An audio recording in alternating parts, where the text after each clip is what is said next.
Hello, everyone. Today we'll be talking about Yosemite National Park by me, Alex Evans, and Lily Higgins.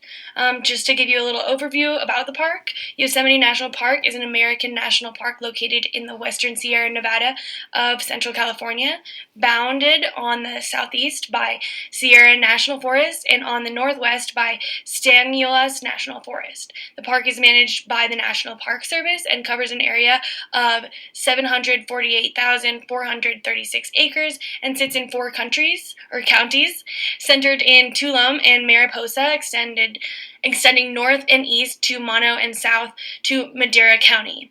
Designated as a World Heritage Site in 1984, Yosemite is internationally recognized for its granite cliffs, waterfalls, clear streams, giant sequoia groves, lakes, mountains, meadows, glaciers, and biological diversity. Almost 95% of the park is designated wilderness. A little of what we'll cover today is the history of the park, what category it falls under, some of the threats, management of threats, and then management principles. All right, to dive into a little bit of the history behind the park. Before it was declared a protected area in 1890, the Awa-Onichi and Miwok were Native American tribes that resided in the area. They were there for about 4,000 years before being declared a national park. And then miners came in. After the miners came in, they realized that the natural resources were kind of depleting. Also, political figures such as Roosevelt and Lincoln, who both visited the area, were taken back by its beauty. And then John Muir, who was somebody who really loved the park and was a huge part of making protected areas all over the U.S., his writings of the park really drew national attention to it, and then eventually helped Congress act to pass it and make it a national park. Were people evicted from the site? That is kind of up in the air, but there were a lot of Native American tribes there, and then who were pushed out by kind of like the gold rush. Yosemite National Park is categorized as Category 2 National Park by the IUCN. Now that we've talked a little about the history and the categorizations of Yosemite, we can discuss how this particular protected area is currently being threatened. After extensive research, we found that the threats in Yosemite Park include lack of healthy transportation and traffic, lack of healthy infrastructure, overuse and heavy visitation, and the California wildfires. The threat that we will focus on and go into more detail about is overuse and heavy visitation that occurs within the park. With excessive visitor use, the ability to experience seclusion and tranquility is extremely diminished. 75% of visitors come during the peak season of visitation, which occurs during May through October. Over 4 million people a year visit the park, and although Yosemite is a very large park, visitors only congregate in a couple of very small areas. Infrastructure is hard to improve with impacts of the allocated budget, logistical aspects, and the geographic constraints that the landscape holds. Parking outside of the valley and Tulum meadows is also limited, which leads to resource damage and negative impacts on visitor experience. Indirect threats that occur because of overcrowding at Yosemite are noise and air pollution that occurs from the campsites and the vehicles within the park.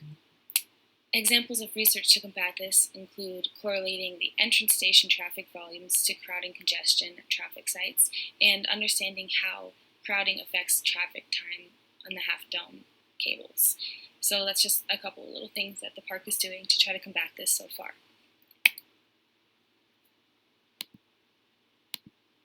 So now we can talk about how history has affected the use and the overuse of Yosemite. The rough terrain of the valley really only made Yosemite available by horseback until around 1907 when the Yosemite Valley Railroad was constructed, which increased the amount of visitors there. In the 1900s, the widespread ownership of cars across the U.S. became very popular, so people were able to get there on their own, which increased the visitor use as well. According to the website for Barcelona Field Study Center, vehicle traffic in Yosemite has increased about 30% over the last decade, which is a lot.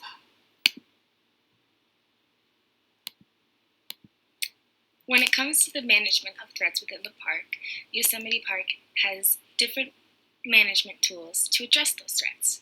One specific management tool the park uses is an assessment plan, which consists of 3 different parts. The first part is a value analysis table, including the existing planning and data of the park, as well as the future data and planning needs, and the laws and the MPS policies related to the management of the park. The second section of the assessment plan consists of the identification of what the key issues are.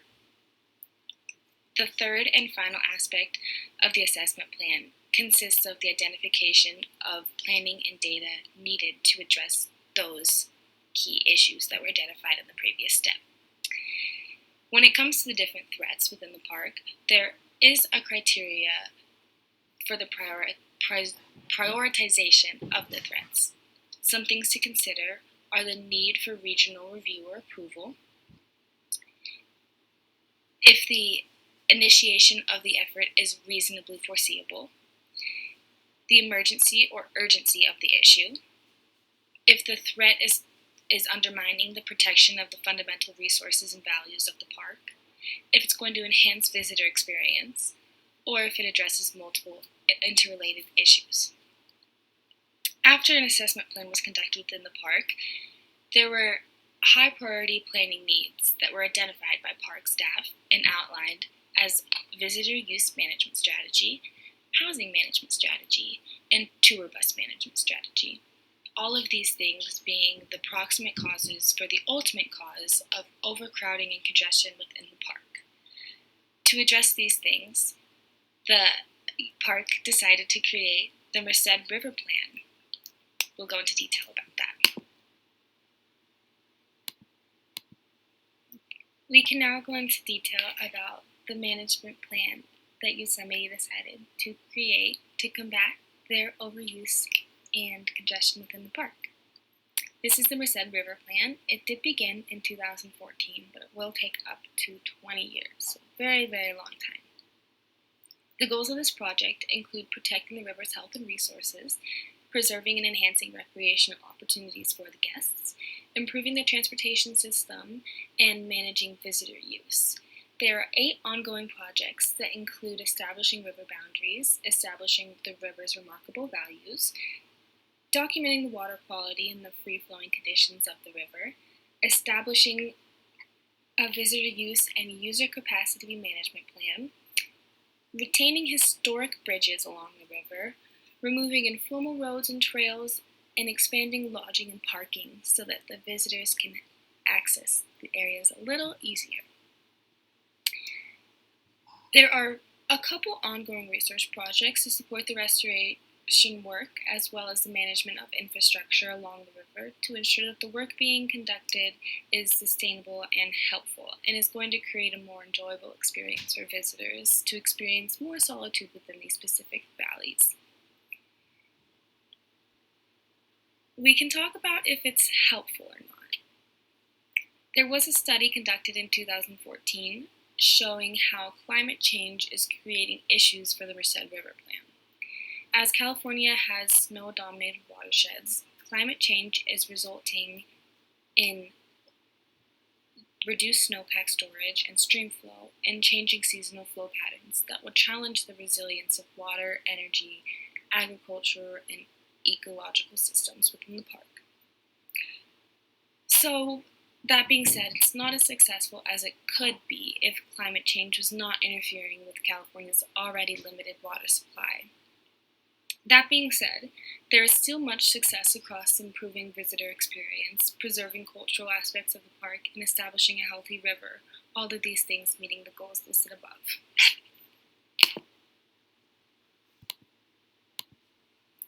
So to talk about how the park is meeting the key management principles, we decided that it might be easiest to use the Merced River Plan as an example to show how these management principles are specifically being met.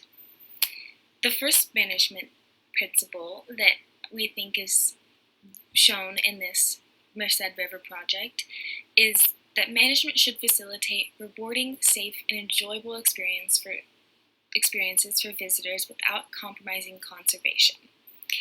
Part of the Merced River Project aims to preserve and enhance recreational opportunities. Specifically, the plan aims to increase the camping sites within the park by 37%. Picnic and day use opportunities will be expanded, as well as the movement of the Curry Village ice skating rink to its historic location. And lastly, a 3% increase in lodging within Yosemite Valley. There will be also improvements to the parking availability, traffic flow, signage, and the removal of administrative and industrial facilities to give visitors a bigger sense of arrival into nature. The ongoing projects and research studies to make sure that the conservation is not being compromised is also being met by this principle. The second management principle that we decided was being met with this project is dealing with threats may require long-term activity. The park is using this specific management principle by pursuing a management tool that takes place over the span of many, many years, 20 years to be exact. The Merced River Project that we were referring to earlier is going to be taking a very long time. The third and final management principle that is being met through this project is that the effective management requires the evaluation of visitor impacts. High-quality environmental and cultural conditions need to be maintained to ensure economic benefits brought by tourists. So this management principle is being met by the park and the Merced River Plan. One of the many projects within the park consists of retaining historical bridges, as I said before, as well as preserving other significant cultural aspects of the park, such as the Ahwahnee Hotel, Wawona Covered Bridge, LeConte Memorial Lodge, Merced Lake, High Sierra Camp, and other historically significant properties.